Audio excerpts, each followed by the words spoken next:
aspects of ourselves and engages with the physical environment. These elements create a complex framework for understanding human experiences from a worldly and spiritual viewpoint. The soul, as our deepest essence, connects with the more tangible parts of existence through these subtle bodies.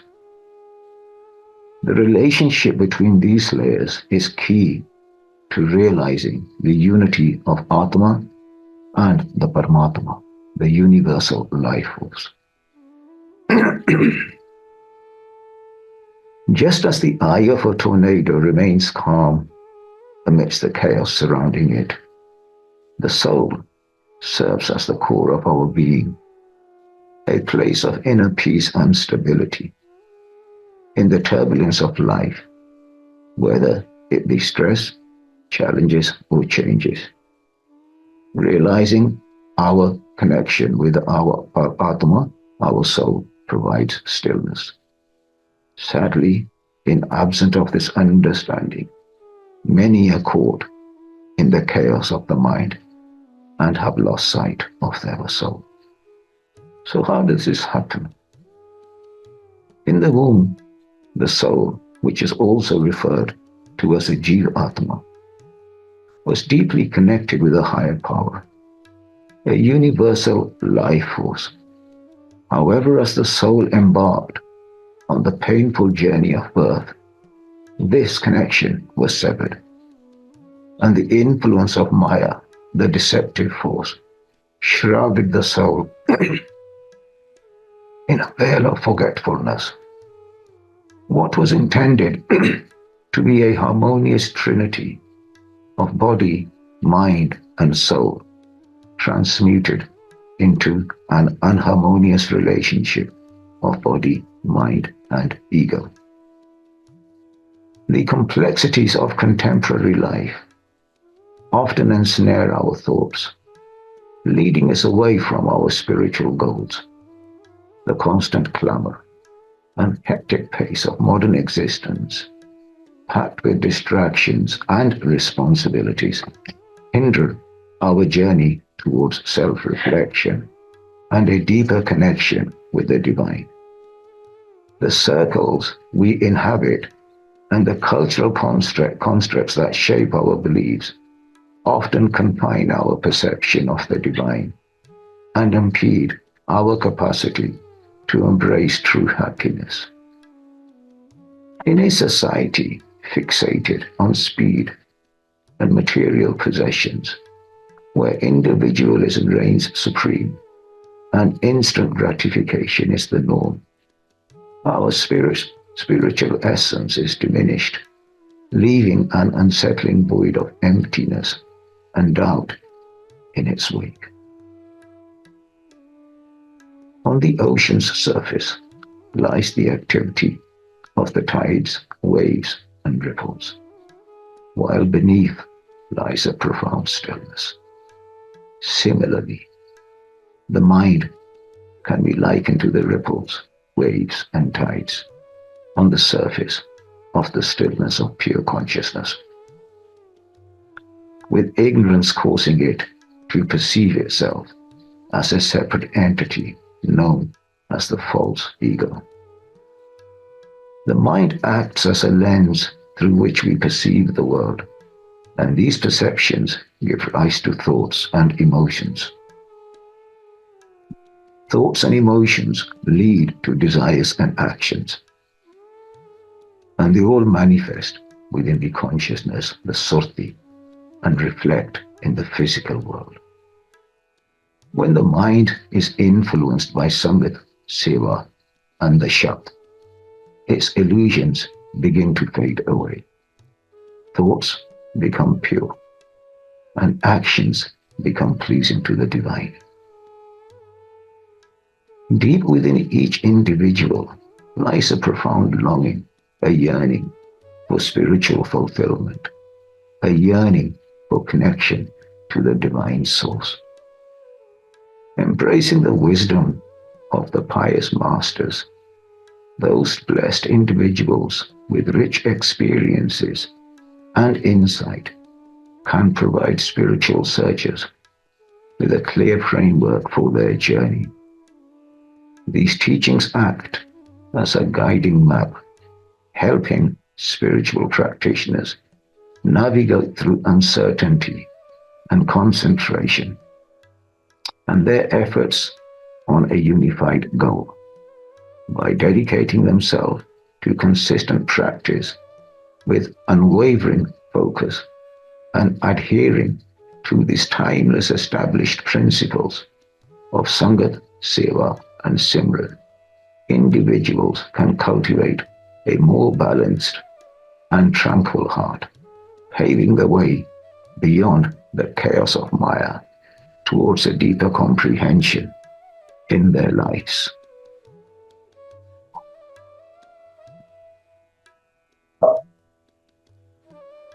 However, this requires sitting in the Sangat with a still mind, for the mind is in continuous movement at a speed far beyond any man-made vehicle. In such stillness, distractions will fade away, allowing for a heightened perception of reality. This state can be seen as a liberation from the constant chatter of the mind, leading to a sense of unity with all that is.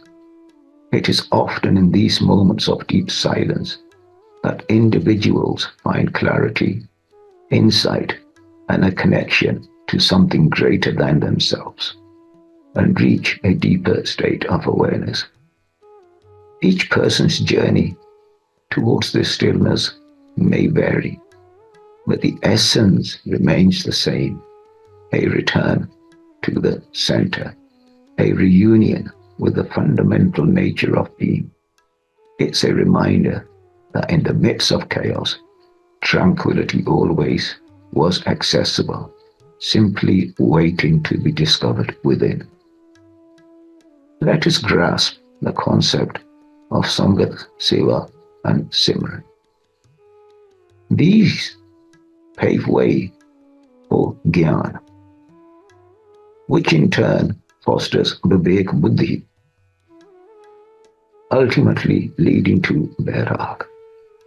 So Sangat, the company of the pious; Seva, service of humanity, of gurus, divine souls; Simran, meditation. Combined, they will lead you to divine knowledge, which will be bestowed upon us by the enlightened souls. When this knowledge is embraced with reverence and humility by the spiritual seeker, it cultivates a state known as Vivek. Vivek meaning a purity of the senses and intellect. This state of purity of awareness ignites a longing for something deeper, known as Vairag. When the attachments to material possessions that once seemed invaluable begin to diminish, Vairag, that yearning, marks the beginning of a profound quest for the divine. As time passes and we grow older, our bodies show the signs of aging, yet we remain oblivious to the passing of time. Despite these early indications and the eventual undeniable evidence of aging, we find ourselves in a rather paradoxical situation. We become blind to the process unfolding right before our eyes, holding on to the belief that somehow we are exempt from this natural cycle of life. The fear of facing the truth about our own aging bodies hinders us. Therefore, we hold on to illusions of eternal youthfulness. Yet the fear of mortality haunts our minds at the very subtlest layers, numbing our ability to accept the inevitable. Yet even then, we do not realize the purpose of life and move even further away from the divine. There is one fundamental rule of creation. That is, everything will move back into its source of origin. This is the process of completeness. जैसे एक नाद के तरंग coat उपजत है, पाण के तरंग सब है पानी ही कहाएंगे, तैसे विश्वरूप ते पूत पूत प्रगट होए, तहीं ते उपज सब है तहीं में समाएंगे. Just as millions of waves are created on the surface of the mighty oceans, yet all these waves, whatever their intensity, are still called water. Similarly, the animate and the inanimate objects come out of the divine, and having been created by the divine, will eventually merge back into the divine. Guru Gobind Singh Ji. Once water evaporates from the surface of the oceans, it will return back to its source. In nature, everything goes back to its origins, as must we. It is only the Maya-driven mind of the human being that is ignorant of this timeless principle. At the very core of existence lies in absolute stillness an immensely powerful life force, Paramatma, the divine infinite consciousness, responsible for giving life to all beings, serving as the unifying thread that binds galaxies, plants, animals, and humans together. That infinite consciousness which does not die and does not reduce. The soul is an extension of this divine infinite consciousness and is intricately woven into the fabric of existence. Understand that we are a unified field of absolute and pure consciousness. We are not separate. We are consciousness, and we are immersed in divine consciousness. All around us, we are enveloped in this divine consciousness. To liberate ourselves from the mental illusion, we need to break free from the enchantments of Maya. Therefore, it is vital to still the mind and focus on the Shabd vibration. For this liberation can only be found once you traverse the 9 gates of the body, past the Triputi, that's this area here, towards the path of the 10th gate. Those who fail to discover that gateway linger in the obscurity of Maya. Our focus becomes dispersed across the 9 portals of the body: eyes, ears, nostrils, mouth, and the 2 below, weakening our awareness rather than sharpening it. A multitude of yogis, siddhas, ascetics, sages, and various spiritual practitioners endeavored to traverse this Trikuti, also known as the Bhikkhu Nadi, the tumultuous wave of Maya, which sits just below our forehead. And many of you will heard the term the third eye. This is what we are talking about. And in this place, many spiritualists face numerous challenges in their quest to reach the 10th gate, also known as the Dasam Dwar. This is due to the countless false manifestations of Maya, such as illusions of celestial forms, visions, sounds, lights, and other experiences, which are simply generated by Maya. Here, Maya becomes extremely forceful.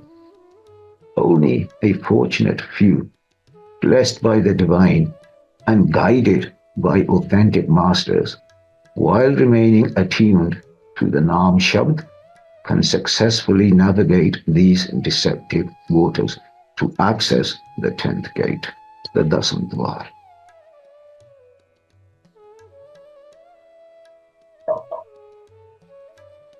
In the Guru Granth Sahib Ji, it states, Nagri eke no darwaje tavat barj rahai, Trikuti shute daswaं dar khul hai, taman khiva pai.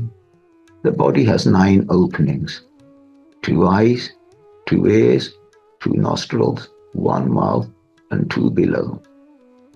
Keep your mind from wandering through this gate, so dear brother. When the entanglement of the 3 qualities of Maya is resolved, meaning the Rajgun, the Tamgun, and the Sattvik, the 3 states of the mind, the 10th gate will reveal itself. Kabirji, a very famous sage. By focusing on the Shabd vibrations, Sangat and Seva, individuals are able to journey through this Trikuti, the 3rd eye, and reach the 4th state, where the soul awakens to a new existence. Guruji writes, Garad Shabd Mukhpaya, Ame Bekh Har Mari. The divine has placed the magic spell, the power of the magic spell of the Shabd in my mouth, and this Shabd has destroyed the poison of ego. And this is why any spiritual master who knows this path will tell you to remain in the Shabd, remain in the Shabd, remain in the Shabd, and remain with the Sangat of the pious.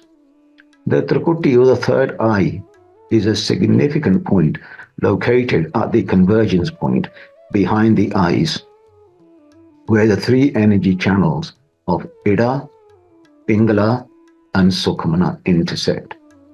This point is often associated with the 3rd eye chakra, beyond leading to the 10th gate or the Dasam Dwar.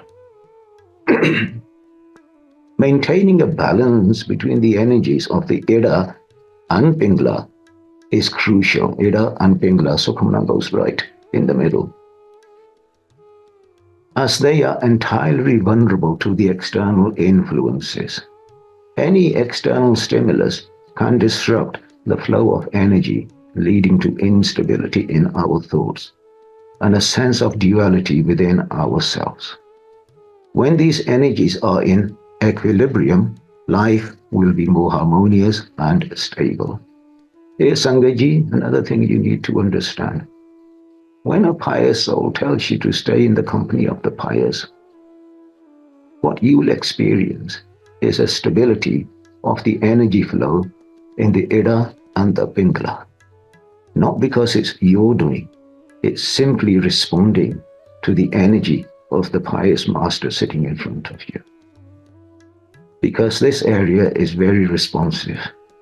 So therefore, the wise will say, stay in the right Sangat, stay in the right Sangat. For the simple reason, if you do not, then your path becomes that much more difficult.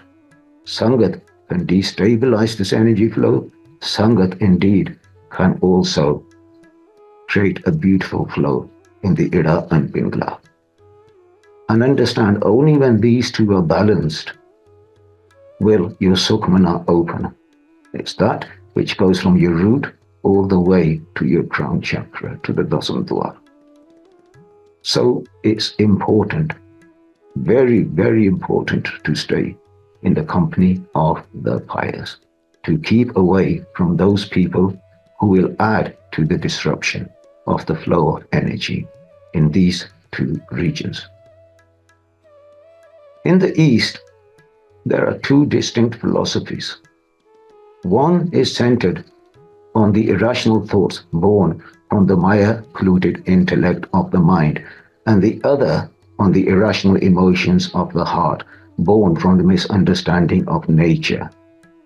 So, what does that mean? That means that one is focused purely on the Shabd, on the intellect, and on the mind especially. The other is born from love and compassion. So there were certain yogis who would simply spend their time, run away from home, spend their time focusing on the third eye. And there were others who would simply twirl, and their path was of love and compassion. And yet, Sangaji, one thing is very important to understand, that both paths needs to let go of something. The mind needs to release the thoughts, while the heart needs to release those negative emotions. Something has to die before the birth of something far more profound. One path embraces strong focus, the other was embracing compassion and love. And Guru Nanak Dev Ji chose to blend both paths into a harmonious journey towards the 10th gate. The 10th gate, Sangaji, is a portal to divine awareness and ultimate enlightenment. Passing through this magnificent gateway, the soul will experience the limitless expanse of the divine. Its beauty is indescribable, radiating, shimmering light, celestial energy. This energy that will guide the soul towards spiritual freedom. As she passed the Tripurti, the third eye, as the soul nears the 10th gate, a profound sense of calm and serenity will envelop the soul. Here, Sangaji, the very essence of the divine is reaching out to the soul. Crossing through the 10th gate will bring about a deep sense of unity with the universe and a strong bond with all living entities.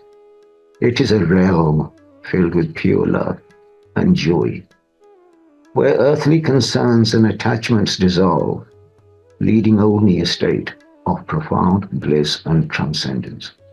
This is the pinnacle of spiritual endeavor, where the individual soul merges with the universal consciousness whilst experiencing the divinity inherent in all of us. This is a domain of limitless beauty and truth, a sanctuary of eternal peace and harmony that surpasses the confinements of the physical realm. Here, in the Dasam Dwar, beyond the 10th gate, the unstruck naad of the divine resonates. Here, the spiritual teachings and understandings of the divine are directly perceived from the source, rather than through experiences influenced by external Maya. This space is rich with beautiful, authentic experiences and mystical powers, embodying a realm of awe, wonder, tranquility, and bliss. This inner sanctuary serves as a sacred refuge for the saint, providing comfort during the moment of them passing away.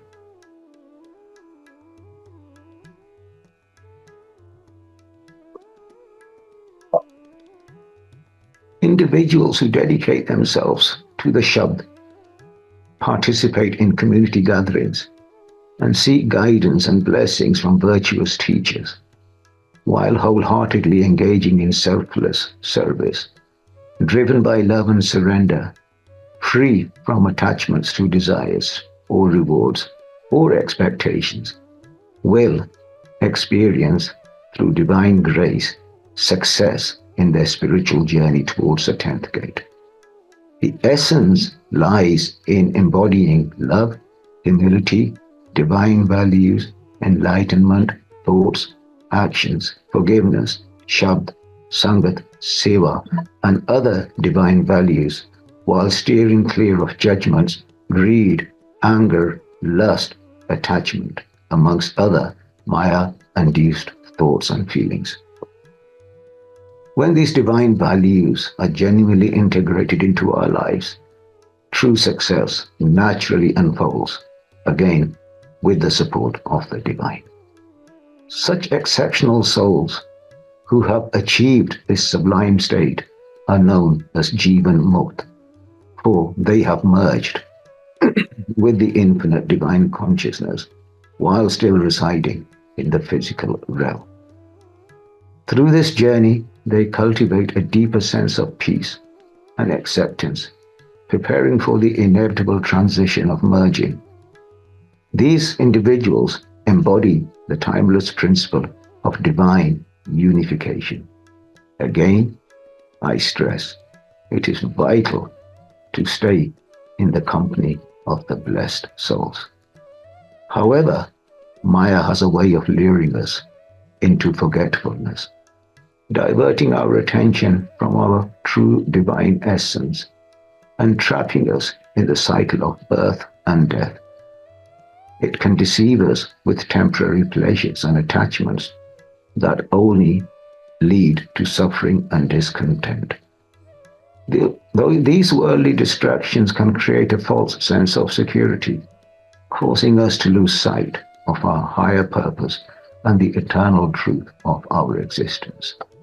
Through practices such as meditation, sangat, and seva, we can elevate our consciousness beyond the physical realm and transcend the three gunas of Rajogun, Tamogun, and the Satgun, and the 9 gates to cultivate a deeper sense of self-awareness. By awakening our consciousness through the vibration of the Om, Vaheguru, or any other authentic mantra of your tradition, as all are of the same essence, we can experience a profound sense of pure, untainted, eternal consciousness that is unified and beyond the laws of nature and from which all originated.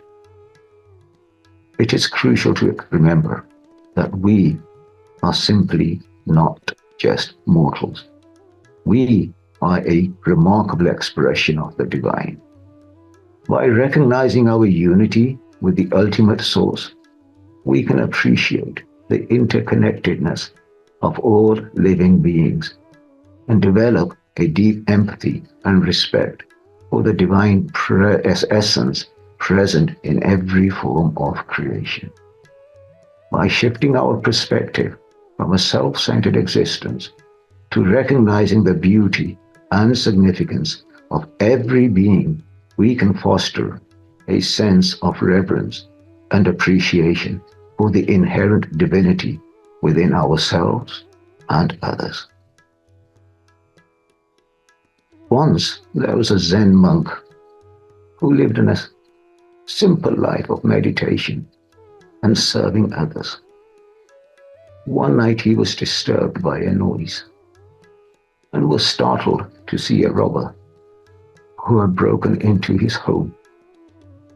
The robber, realizing he was caught, pulled out his knife in a threatening manner. However, the monk remained calm and said, "Son, there is no need for violence. If you are in desperate need, there are 10 notes on my mantelpiece. Take the 10 notes and go." The robber, surprised by the monk's peaceful demeanor, put away his knife and took the 10 notes. As he was about to leave, the monk asked politely, "If you could, please leave 1 note for me, as I am in need of food." The robber obliged and left without causing any harm. The following morning, there was a knock on the door by the police, and they asked the monk to accompany them to the magistrates.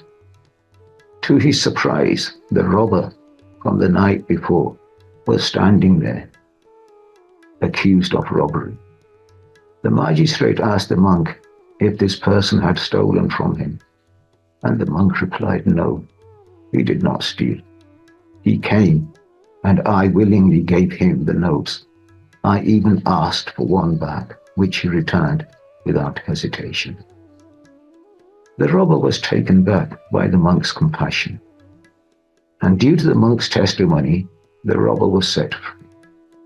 That evening, the robber returned to the monk and asked him why he had not told the truth about the attempted robbery. The monk replied, Son, I did not see the thief inside you, for I had killed that thief inside me long time ago. In this mystical quest for the unification of the soul, heeding the sacred counsel of the virtues inspires us to set aside our flawed desires in favor of the divine will. By nurturing faith in the transformative journey, by embracing this act of surrender, we can lighten the weight of pain and suffering, allowing our hearts to be filled with love and healing. Ultimately, the quest for spiritual completeness signifies a sacred pilgrimage within to rediscover our true essence and reclaim our divine heritage. This path is marked by deep self-exploration and spiritual awakenings, empowering us to transcend our earthly trials and embrace the eternal grace of the divine. It is through this profound spiritual connection that we can achieve authentic healing, comfort, peace, and in the end, fulfilling our life's purpose in the timeless principle of reuniting with our divine creator. And Sangaji, sometimes life may appear fragile, especially when you're getting older, and undoubtedly finite.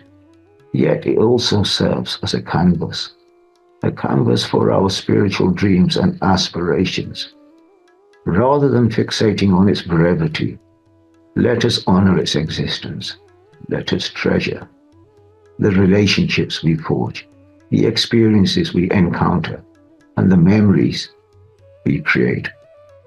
Ultimately, what holds significance is not the duration of our journey, but the depth of our influence on the world and the lives we touch. In this intricate interplay of joy and sorrow, victory and defeat, love and loss, let us find comfort in the understanding that life, though transient, is a precious gift. It offers us not only a chance to deepen our comprehension of the profound awareness of life, but also to reach closer and ultimately merge into the source of our creation. Om. This Sangaji is the timeless principle. God bless you. Thank you very much for taking the time out to listen. Thank you so much to the whole team, all the Sangat, for being part of this beautiful journey. May it be a very successful one, Sangaji. Life is very short. There is no place for anger and hatred. There is no place for judgment on this path, son. A part of the polluted part of our intellect must go. The emotional entanglements that our heart is entied in must go. They have to die, Sangaji. We have to learn to think in a different way. We have to learn to love in a different way. Only then, Sangaji, will this path stop. Understand, Sangaji, those who are in Sikhism will understand the term Gurmukh. Gurmukh simply doesn't mean facing the Guru. A Gurmukh becomes a Gurmukh once he traverses past the Trikuti, the third eye, and he enters the 10th gate. It is at that point the title Gurmukh is given, Sangaji. So therefore, Sangaji, we have this one life. Make it count. Every second, every breath, this body is so priceless, Sangaji. So priceless. We cry over losing our shoes and our handbags and our mobile phones. And yes, Sangaji, they can be replaced.